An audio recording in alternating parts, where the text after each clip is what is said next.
The problem is not guns. The problem is hearts without God, homes without discipline, schools without prayer, and courts without justice. That's what the problem is. You can't blame Donald Trump for these atrocities. And the left, the liberal left, is showing their true colors. And Beto is capitalizing, he's milking this, and now he doesn't want to welcome Donald Trump into El Paso. And I don't want to sound like Alex Jones here, guys, but something doesn't add up. Something does not make sense. Why did this happen in El Paso? Where Beto, and why is Beto going all, it's like Beto already knew this. And I don't want to be like him and put blame on him, but what he's doing is he's poisoning the minds of millions of people by blaming this on Trump. Now, as a Hispanic, 19 of these people that died in El Paso were Hispanics. 8 of them Mexican nationals. Now, López Obrador has promised to take legal action against the United States and wants to extradite the shooter. Now, this is a great thing that actually Mexico is speaking up, because now we can counterattack their narrative. And now all the Mexican Americans and naturalized citizens like me, this is where we test our allegiance to this country. Because if there was a war between Mexico and the United States of America, I want to ask all my Hispanic friends out there, who would you fight for? Where is your allegiance? Who is your allegiance to? You don't have to ask me who Jorge Ramos is going to fight for. You don't have to ask me who Ana Navarro is going to ask for. You don't have to ask me who Beto is going to fight for. And don't you think this is a really bad idea for Beto to be siding with Mexico? Basically, that's what he's doing. When he's running for president of the United States of America, not only he's insulting everybody by speaking his, elementary school Spanish, broken Spanish, but he's also literally telling everybody, I care more for this narrative that Donald Trump is the guilty of this. There was 10 times more shootings during the Obama administration, and I didn't see anybody blaming Obama. I'm sure there was Mexicans, Hispanics that were killed in those attacks. I didn't see the president of Mexico talking about, taking legal action against the United States of America. You talk about collusion. You talk about other governments interfering in our election process. Not all interfering, but now they're joining this narrative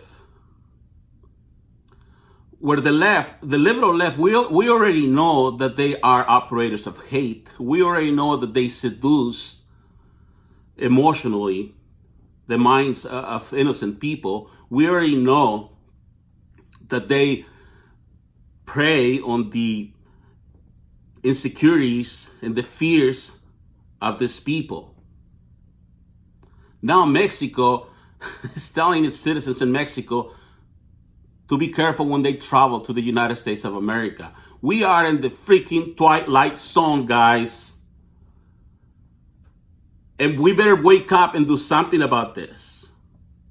And as a Hispanic, as a Mexican American, as a naturalized citizen, I'm calling on Beto, and I'm calling on all this, on this Veronica, whatever, Escobar. I'm calling on her to just back off. Que le bajen el tono a su retórica. Because they're dividing us. They're dividing this country like never before.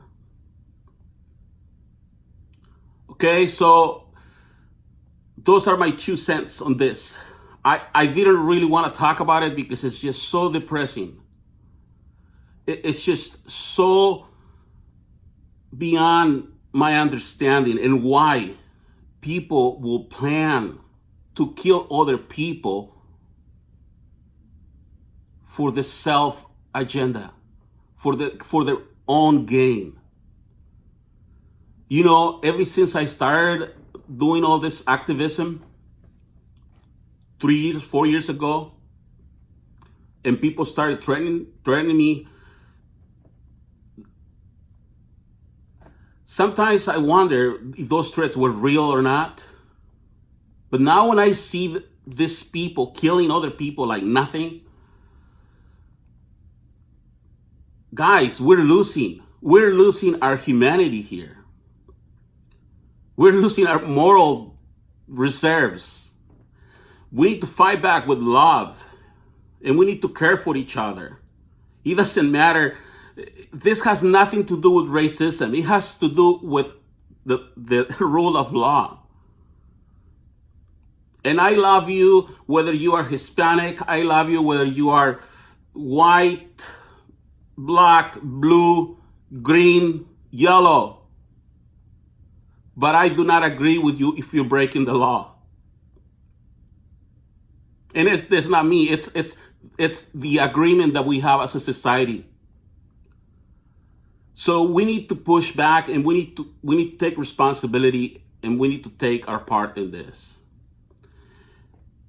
And I blame the person that planned, that premeditated this attack, that took advantage of these people and killed them.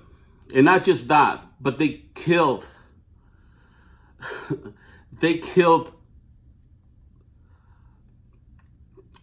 a whole nation's hope. And I really don't know what to say, guys. I really don't know what to say. As a Hispanic, as a Mexican, I had breakfast with some people from the Hispanic community yesterday. And it's just so sad that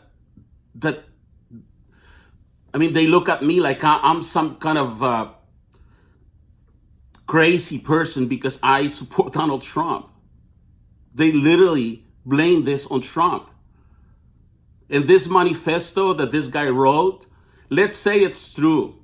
Let's say this person wants to clean mestizos and wants to clean like the one in Gilroy. Let's say that's correct. Let's say that's true. That is not Donald Trump's fault.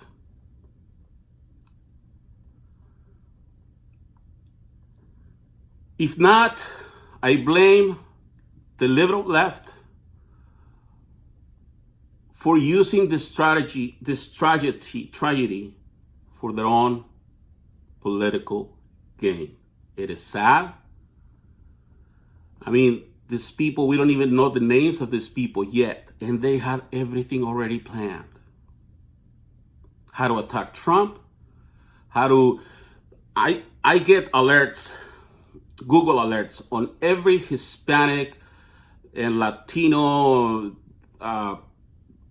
article that comes out.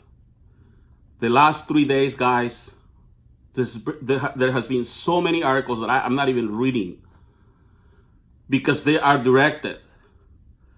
It's a